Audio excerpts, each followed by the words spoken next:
how we do things every single day should come through in any interaction that we do. So when I'm out talking to people or talking to companies, when they look at our core values and then they have a conversation with me, it should be a clear alignment.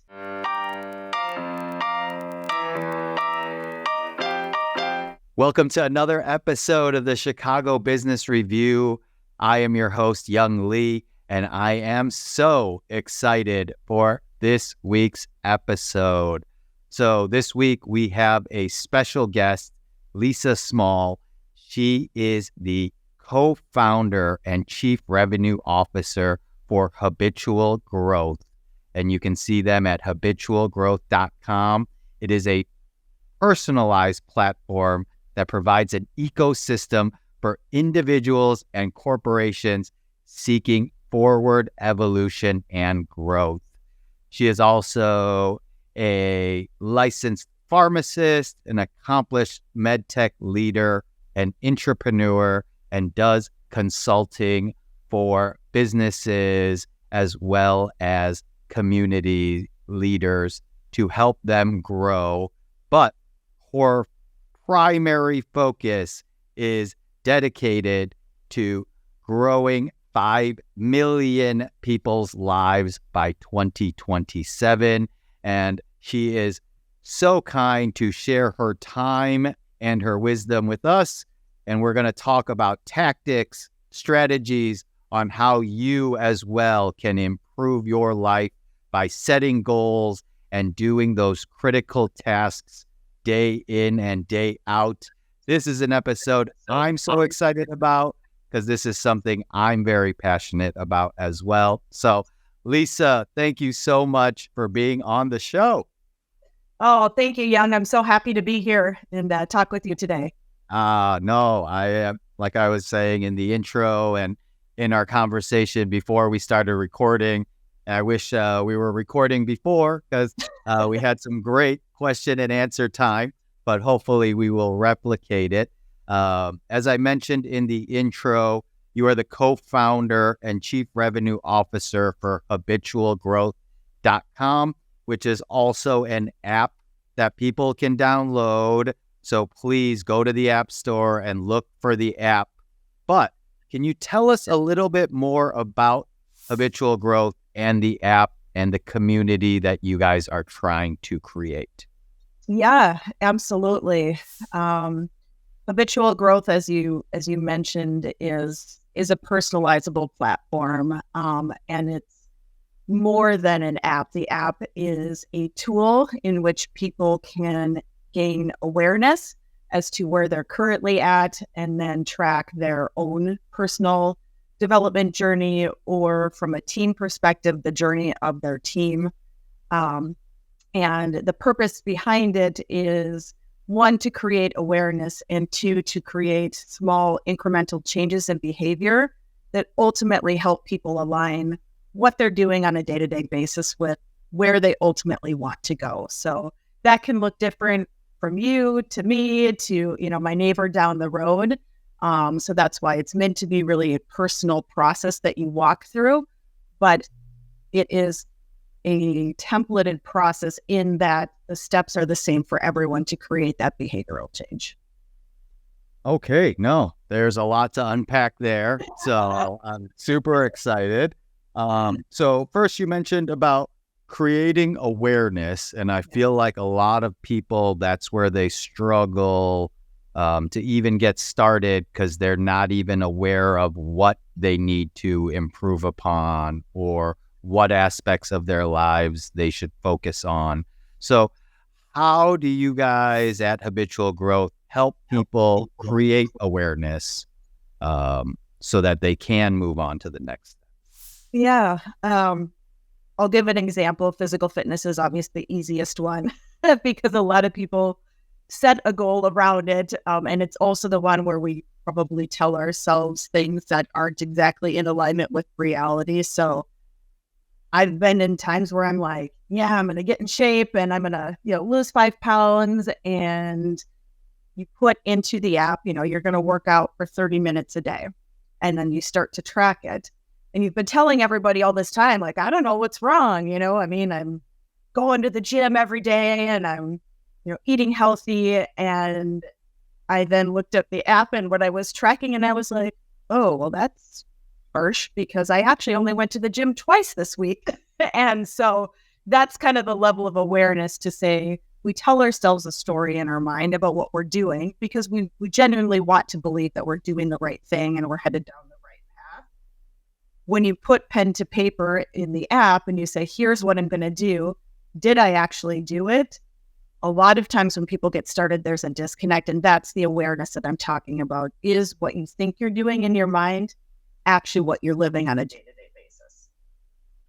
Yeah, no, that totally makes sense. I know that happens to me frequently where I think I'm being healthy, but I'm not tracking it necessarily. And I'm like, I don't understand why the scale is broken and it's telling me something different. But if I were honest in my reflection, I would be like, you know what? Actually, I had those snacks at 11 o'clock at night. Or I didn't go to the gym 5 times a week. I went twice or 3 times. And yeah, those things I feel like are super important. So what then is the first step for people on this journey? Is it to then set a goal / intention? Is that the objective? Yeah. So when a user starts the process, they need to define where they're headed, right? Because you can do a lot of things every day and you can be really good at them and do them consistently. But if they're not pointed in a certain direction, you're just shooting blanks. So we have users set 3 to 5 goals. I tend to err on the side of less is more, especially when people are starting, so it doesn't become so overwhelming. And that can be something from a business perspective. So as you mentioned in the intro, the goal at Habitual Growth is to grow 5 million lives by 2027 through this process. Or it can be, something on the physical side. It's really individualized to the person. And from there, people, once those are set, they begin to define their days. So there are 5 to 10 things that they're going to track each day, and they can change or not, depending on what the user needs to do. And that creates the visibility to the progress. And you will map the actions that you define to a goal or building a new habit. Because some people just, quite frankly, want to build a new positive habit or break a negative habit. And that has value in itself too. Okay, great. So for a person like me, where I have goals in different aspects of my life, Yep. How then would the system help me prioritize either the activities or even the goal? Like I have a health goal, I have a family goal, I have an income or work goal. Like, is it, hey, 5 to 10 things for each of these things that I've defined? Is it, hey, then we got to drill down even further and see which one is the biggest priority? Like, how does the system help with, I guess, even prioritizing those goals? Yeah. So the prioritization is technically up to you. We're not going to tell you that your business goal is higher priority than your family. For you to define. And actually, that's part of the awareness of the greater seasons that we all go through. So a new mom is in a completely different season of life and may have goals around, raising her young child or getting her health back versus me, who is coming out the other side with my kids leaving for college. And I'm really doubling down in the professional aspect and wanting to grow and develop in that way. So when you set your goals in the app, there are categories that you can select. So spiritual, community, financial, physical, professional. And in the progress screens, you can also map the actions that you define every day. So it will give you a pie chart over time that says where you're spending your time. So if you, Young, decide I really want to focus on, my business, your pie chart better reflect that your goals and your daily actions are aligned with that top priority for you. That should be the bulk of where you're spending your time. That totally makes sense. Yeah. So now, in order for you to track it, though, then you input your schedule into the app, or how does that work? No, so it's not a schedule. It's 5 to 10 things. So I open it in the morning and I say, all right, here's my goals. What are the priorities associated with those? And what do I need to get done that's considered a needle mover? So it's not a task list. Like I'm going to go do my laundry. I'm going to, call the doctor unless your health is a number one priority and you need to take care of something there. But what am I going to prioritize or make sure that I'm getting done today that moves me just 1% closer?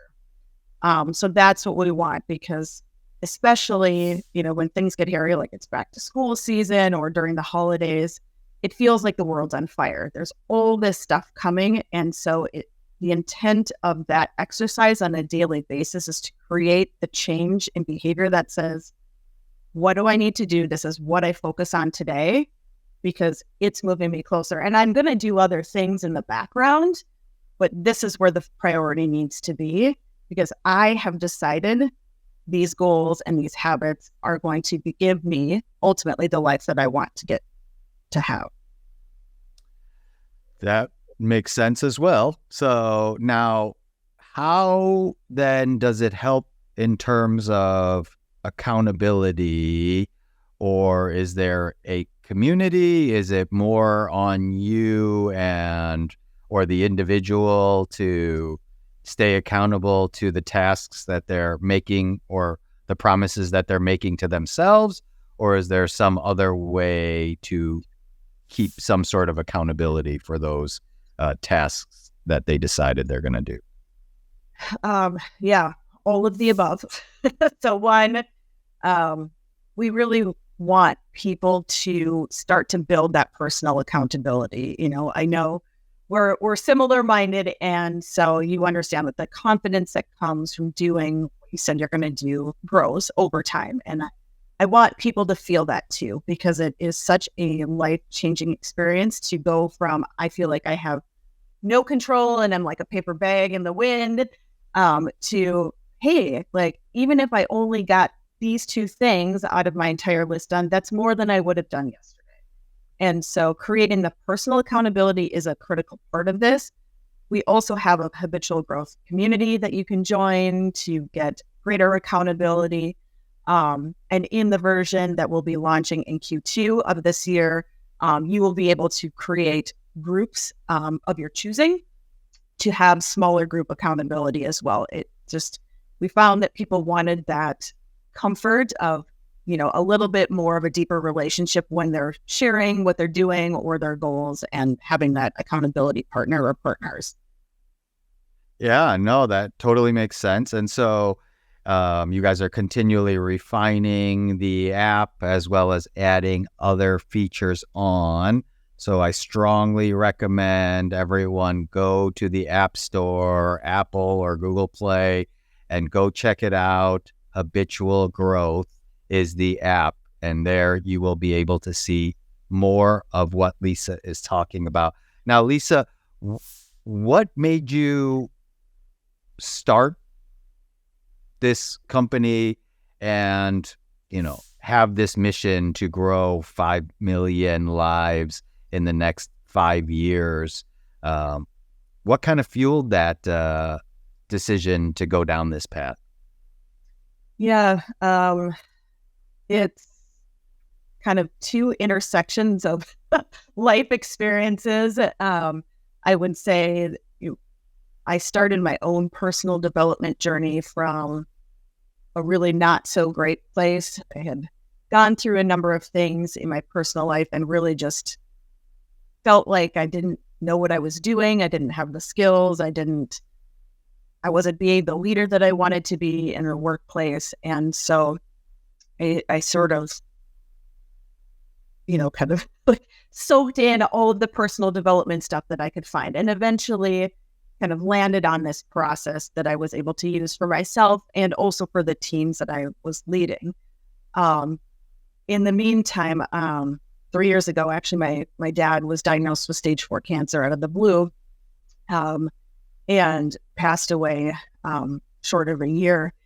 And I remember sitting in his funeral, and he was such a pillar in the community, and all these people came and they said all these amazing things about how he had changed their life and affected them in such a positive way. And I just thought, man, what an amazing thing to leave such a legacy, because I'm going to remember him and those people are going to remember him. And the mindset kind of shifted from this process being, about my personal development or the development of my teams to how can it help the most people possible and make the greatest impact. And so that's the intersection of like my personal journey, but also like this realization of I want to give back to more and I want to help more people. And so, yeah, we landed on this process and built an app as the tool, and here we are.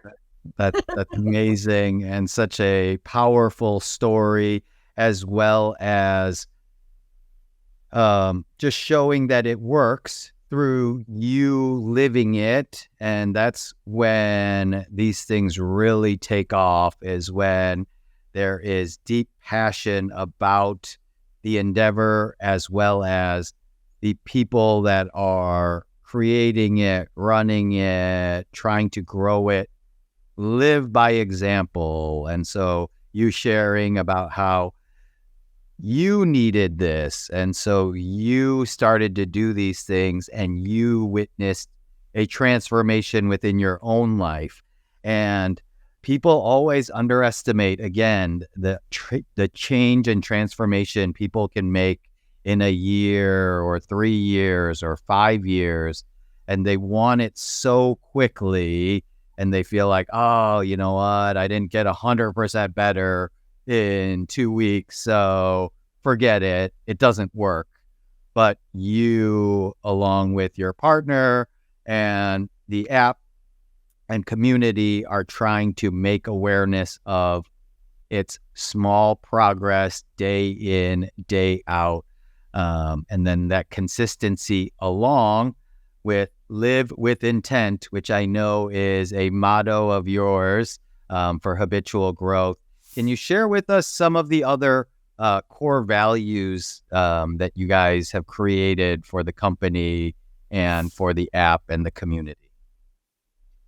Yeah. So for us, we live, obviously, as you mentioned, by a set of core values, and I would say the biggest one for us is the accountability and leading by example through showing up, being transparent, and how we do things every single day should come through in any interaction that we do. So when I'm out talking to people or talking to companies, when they look at our core values and then they have a conversation with me, it should be a clear alignment. That's really important. We wanted to put out who we were as people, essentially, behind the scenes, because that's what we can stand behind. And obviously accountability in our personal life is really important, but we hold a lot of accountability for the lives that people are entrusting us with as they go through this process. And so a little bit of tough love, when it comes to accountability, but when people are using the app or companies are using the app, it's, we're there to share what we know, but also to hold you to a level of accountability that maybe you haven't been before, so you can see the growth that you're ultimately wanting to get out of it. No, that's so amazing, because I know for me, I need that tough love or accountability at times. And my wife is really good at giving me that tough love. But if you don't have that partner, and even if you do, just having more people in your life like that, more of that energy of people wanting to grow and improve, just surrounding yourself with a community of like-minded individuals is so important. And that's why I strongly recommend you guys check out the app Habitual Growth. even though they are continually improving upon it, you can reap the benefits of it right now by going to the App Store and downloading it. And they are providing a 30-day free trial so that you can check it out. So please go to the App Store and check Habitual Growth out so that you can see those improvements for yourself. Now, Lisa, so I know you were talking about the core values and leadership accountability. I know the integrity is very important to you guys, being humble, seeking challenges, continuous evolution, and execution and action are things that you guys continually share and put out there to find your tribe. Now, of course, people are going to have ups and downs in this journey. What do you say to the people that feel like they can't do it, or they're like, you know what, I can't do it consistently? Like, what advice or tips or strategies do you have for people that feel like they're stuck or they can't build momentum by doing things continuously? Yeah, I would say number one, I've been there. Unfortunately or fortunately, I don't know, I'm here now today. So we get it. And most people, I would say the majority of the people that start, they struggle with that. And so my advice is to keep going. So if you fall off a day or 2 days, start back where you were. Don't let everything go to hell in a handbasket. In the app, there's actually a line at 90 days for people that's built into it, because that is the time point when momentum really will start picking up. So we're in a society where people want instant gratification. I want to know the outcome today. I want the results yesterday. And so part of what we're teaching people is to create consistency and the faith that the change will come over the long term. And that may take people several times restarting. So I'll give an example, and it also creates a foundation. So in 2017, I got laid off from a job, and this was prior to me starting any sort of personal development, and I was devastated. I was the breadwinner. I collapsed essentially, and it wasn't pretty. Since then, I've been using this process and building the skills and that foundation of I do this and I hold myself accountable and I continue to move forward. And actually, fairly recently, I was laid off from a corporate job again. And the experience was completely different because I knew when something big happened, I revert back to the 5 to 10 things that I need to do every day. My goals are still there. My actions now align maybe slightly differently because that avenue of professional growth is no longer there, but I can still grow. And so it helps people from falling from the top stair to the bottom stair to maybe the top stair to the 8th stair. And then you pick back up. So I would just say wherever people are starting from, just keep going. And when you fall, pick back up and keep going again, because that compounds time after time after time. That's such great advice. Yeah. I know I've experienced that as well. And through this journey where sometimes you don't think you're improving, but if you look back on a long enough period of time, you realize the amount of growth that has happened. And so that in and of itself has power. And so being able to reflect on those things. Now, you mentioned that you went through these 2 experiences, very similar, and yet the second time you were able to pick yourself up quicker. What are some of the things that you learned from the first time and through this journey that you were able to implement to pick yourself up quicker and to get back into the arena?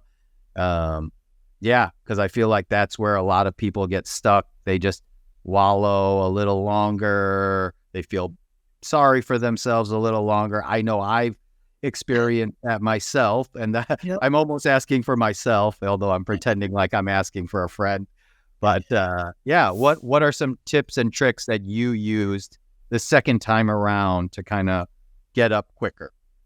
Yeah. And I'm not trying to paint a rosy picture because all the emotions are still there, and you take a minute and deal with it, and process what you need to. But I would say the first thing was that realization was I have more control over what I do than I did previously. So it felt like very much the first time around, um, it happened to me. This horrible thing happened to me, and I, now my life is over, and how am I going to do this? And, all those things and the stories that we tell ourselves in response to something that we actually had no control over at all. So I think that recognition of, okay, well, same time, same thing the second time, I didn't have any control over it, but what do I have control over? Can I do today that can get me out of this position that I don't want to be in? So that's one. And in doing that, and taking the control and looking at where you want to go and how you can do it, creates an emotional buffer. So as you mentioned, like we get in and we wallow, and it's like, I'm so sad, and I'm going to go watch Netflix and have a bowl of ice cream for days on end and be sad. And I don't want people to not be sad or to grieve, a loss or something that they're going through.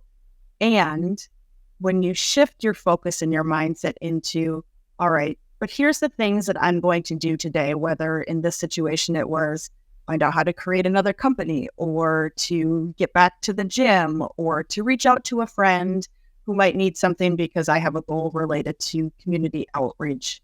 It takes the focus off just you and what you're going through, and helps you look outside yourself and move forward a little bit. And that kind of lessens the waves of emotion that people will experience as they walk through that new journey that they need to. That's great. No, that's great advice. And so, now, what about for people that are like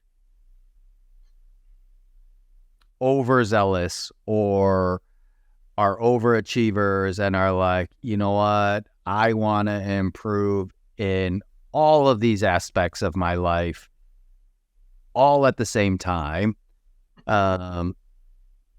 What do you tell those people, and or like how should they divvy up those activities? Because they're like, oh man, well, I got to do these 4 things for my family. I should do these things to improve my relationship with my spouse or significant other.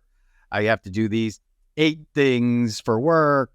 I should exercise. I should have a morning routine. Like, what do you say to those people that want to do too much, maybe, or fit in too many different things? Is that something they can do, or do you recommend a different approach? I would recommend a different approach.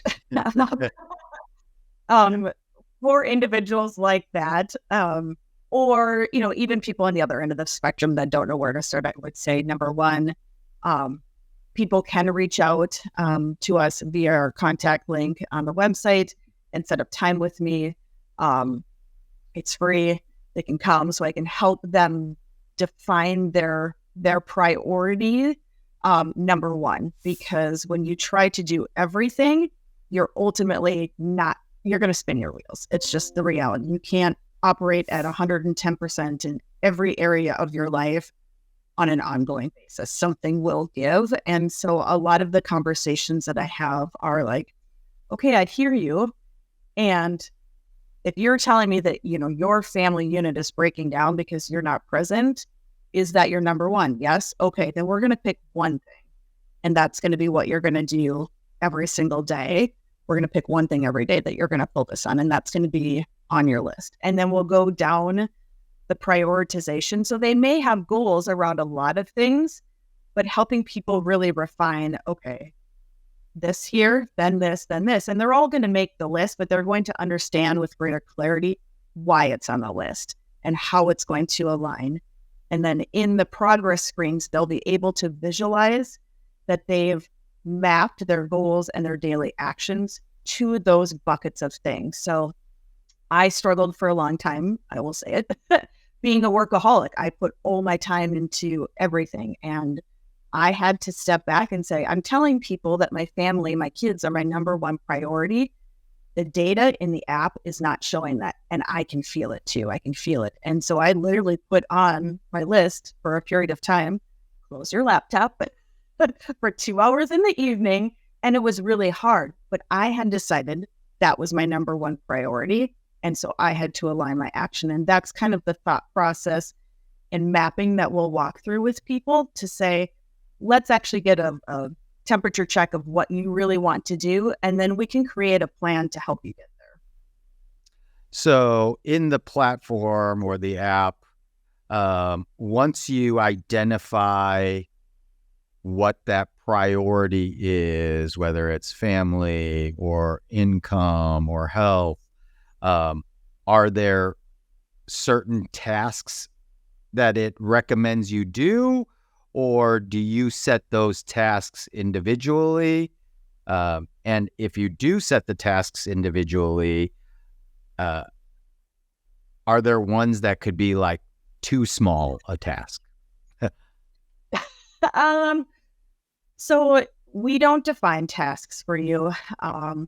We thought about it, and that defeats the purpose, because you're also building a skill of critically thinking, like what really is going to move me forward here.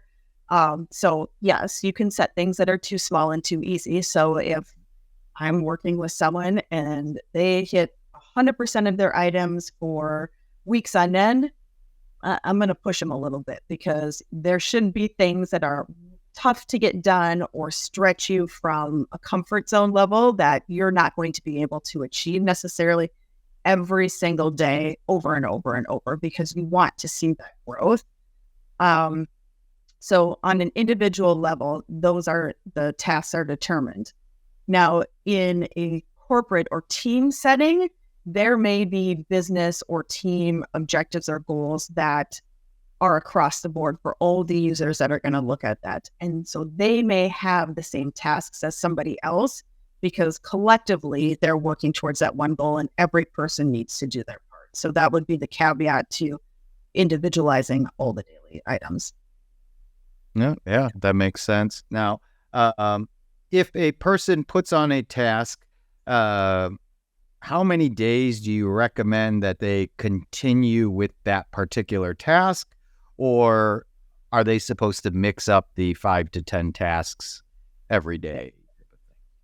It depends on what the outcome is. So I have goals which require me to change my daily actions every single day, because I may need, so let's say to reach our goal of 5 million users, I may need to join the Chicago Business Review podcast one day.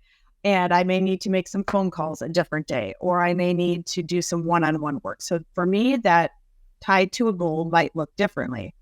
I also have goals that are more habit forming, because I'm trying to create a specific habit. And in that instance, the action would continue for 70 days, and you can set up that in the app and it will auto-populate. So I said I wanted to increase my visualization practice.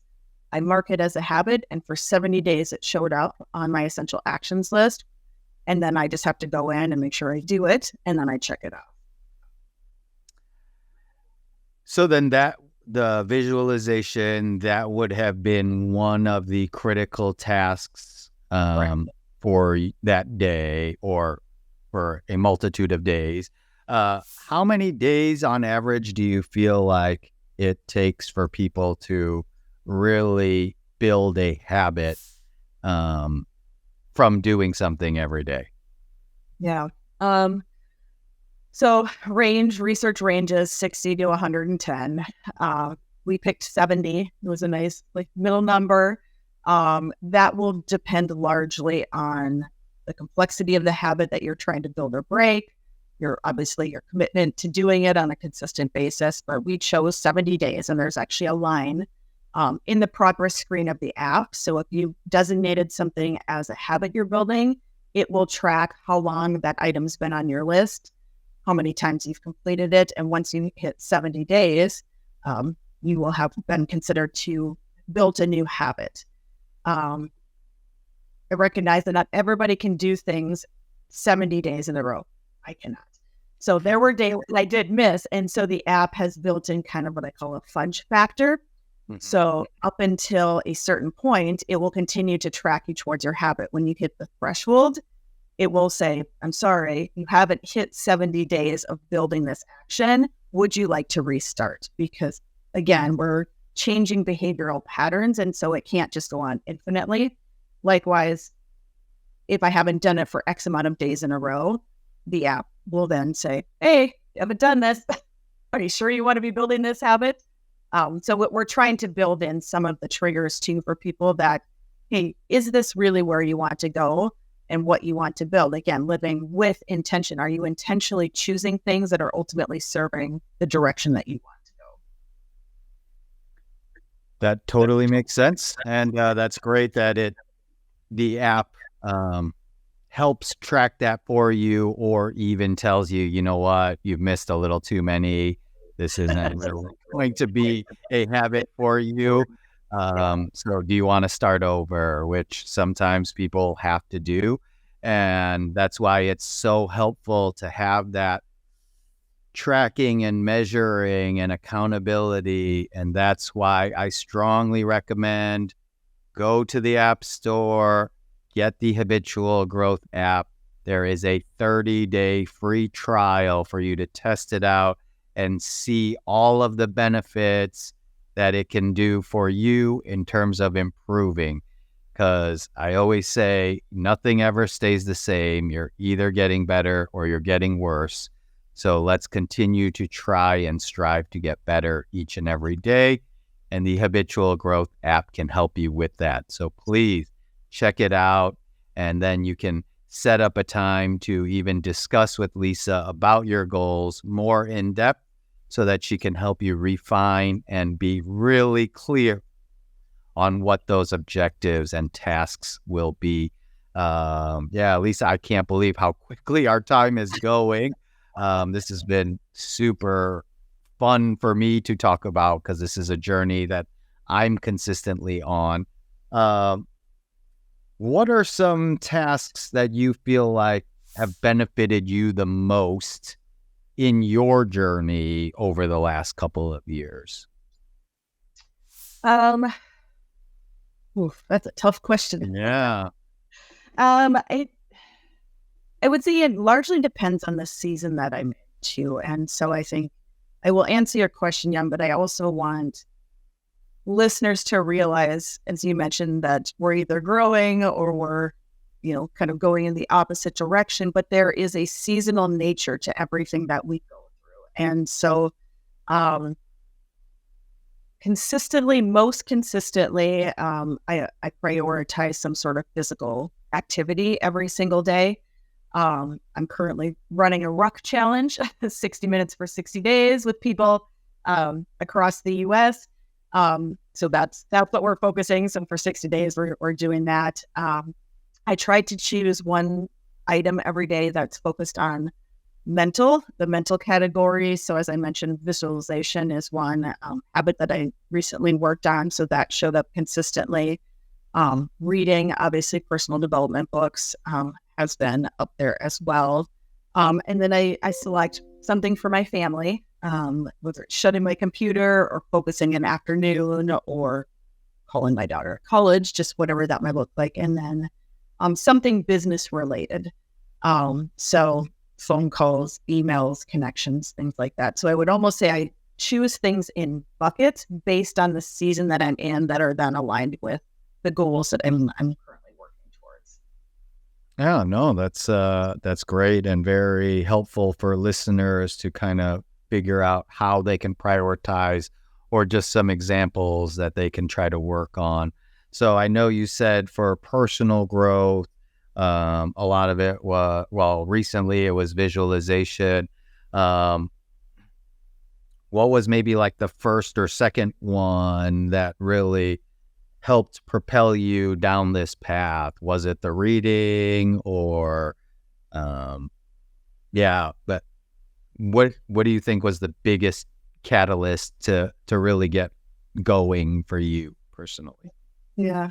Honestly, the number one thing that changed for me was just setting goals. And that sounds so silly, but writing them down and then going through the exercise every single day of going, what do I need to do today to get a little bit closer to that? Because I was really good at January 1, here's my goals. They're on my whiteboard. And there comes December 31st. And I'm like, well, crap. I haven't done anything. Um, so that honestly was the biggest game changer, was so I could see the goals that I had set, that they are mine, what I was doing, and then see the progress towards them from just a pure action standpoint. For sure, the reading and the visualization. I am a firm believer in lifelong learning and seeking to understand things outside of our norm on a daily basis. So that one for sure has opened my eyes to a lot of things. Um, and I'm a firm believer too in physical activity. How you feel physically directly affects what else you're going to be able to do on a daily basis. And so even when I work with teams, I encourage them to add that into their overall team goals or their individual practices, because it is a quickly forgotten or moved aside item, because people just think, I'll do it tomorrow, or how does that really help me professionally or in my personal development growth? So I try to keep that one top of mind as I go forward in any season. Amazing. Everybody should listen to that last couple of minutes multiple times, because Lisa just gave you so many insightful tips on how to change and improve your life with small actionable steps. And the biggest one is writing down your goals, being very aware of what you want to accomplish. Because if you don't know where the end goal is, you have no idea the directions or the activities you need to do to get there. Just like a GPS, you can't figure out the directions until you know the end destination that you want to get to. So writing down those goals, improving every day by filling your mind with something learning or positive, because there's so much negativity out there in the world and your brain only fits in so much. So constantly feeding it to negate all the negativity by reading and consuming things that are positive. And then the physical activity, I feel like people underrate that, like you said, because they don't necessarily correlate that to productive activities in other avenues of their life, business, family, relationships. But it really starts with you as an individual. And when you keep those promises to yourself, when you start feeling better about yourself because you're doing consistently those hard things, now you just have more confidence, and that will kind of spill over to the other parts of your life. So, oh man, I loved that last couple of minutes and the advice that you shared there, Lisa, because I know for me too, in the beginning, it was very difficult for me to prioritize. And it's because I had no goals written down. I just had them in my brain. And people think, like you said in the beginning, oh yeah, I'm doing all these things. But in actuality, when you document them and you track it, it's very hard to lie to yourself when you're actually tracking them. And that's why, again, everyone, go to the App Store, download Habitual Growth. You can find it in either platform. Download it. You get 30 days for free to check it out. That's how confident Lisa is that it's going to make a significant improvement in your life by making those incremental changes each and every day. And just keeping those promises to yourself, you will inevitably build self-confidence, and that momentum over time is what you are looking for, or that consistency over time, which is one of their core factors or their core beliefs for what they're trying to do to change those 5 million plus lives in the next couple of years. So please go check it out. You could check out their website, habitualgrowth.com as well. Lisa, before I let you go, is there anything that you talk to with people that have signed up, or advice that you might have that I didn't ask you about that you think is helpful for people moving forward? Yeah. I would say there's two things, and we did touch on them, but maybe I'll just reiterate because they've been such big game changers for me. Is one, the progress tracking. So in the app, there's customizable progress screens where you can get different views. And so I highly encourage anyone or any team that I work with to spend time in there understanding the data that you're showing, because if you're not measuring something, you can't manage it. So track and learn about your own behaviors and what's going to make a difference. So really utilizing that screen to propel you forward is really critically important. It's great to track, but if you don't understand what the data is telling you and how you can use it to your advantage, you're missing half the puzzle piece. The other part of that is, again, to find accountability with a small group or another individual. We underestimate even just checking in with someone on a daily basis. Hey, how did you get your list done? What did it look like? How was, what wins did you have today? That creates another level of accountability for people. And so if your users, again, for listeners, want to download the app and connect with me, I can also help them create that community too, if they don't have one where they can find people to help hold them accountable. So those are the two big ones that changed a lot for me. That's amazing. I really appreciate you sharing that information and just sharing this time with us to really, I feel like that is going to help a lot of people make progress, because I know I felt stuck for a long time and I just didn't know where to start or begin. And you gave people so many good actionable steps in terms of moving your body, setting goals, being intentional, and really having the end goal in mind so that you can plan each day accordingly and be intentional about your life. And that's why they promote live with intention. And that's why it's going to be so helpful for you guys and gals that want to make that growth. Habitualgrowth.com, or you can download the app and try it for free for 30 days. And then you can connect with Lisa and her team. You just have to email info@habitualgrowth.com, and they'll be able to set up a time to work with you and really dial in the process that you need to go on. And of course, you're going to pivot from time to time, and they're here as a community to help you grow because that is their firm belief and their core values. And so, Lisa, thank you so much for being on. Thank you for doing what you're doing and really trying to create a movement that's going to impact so many people's lives and legacies. So not only can you look back on your life, but these people that are intentional about growing their lives can also have that type of impact in their community, in their families, and with the loved ones that are surrounding them. So thank you so much for your mission and the growth of Habitual Growth. I hope the community continues to grow. And everyone, please, please, please, I cannot say it enough. Go to the App Store, download the app. It is free for 30 days for you to try out.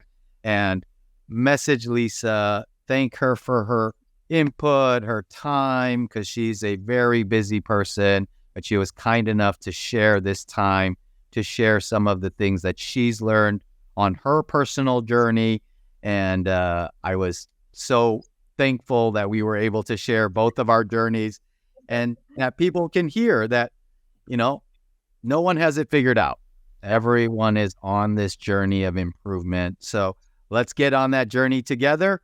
And the best way you can do that is to check out the app and check out the site and reach out to Lisa and her team. So, and if you found, it was so great. So, and if you guys found this episode valuable, please share it with somebody that might need to hear it so that they can get on path as well. So, once again, Lisa, thank you for being on, and everyone, thank you for listening and watching.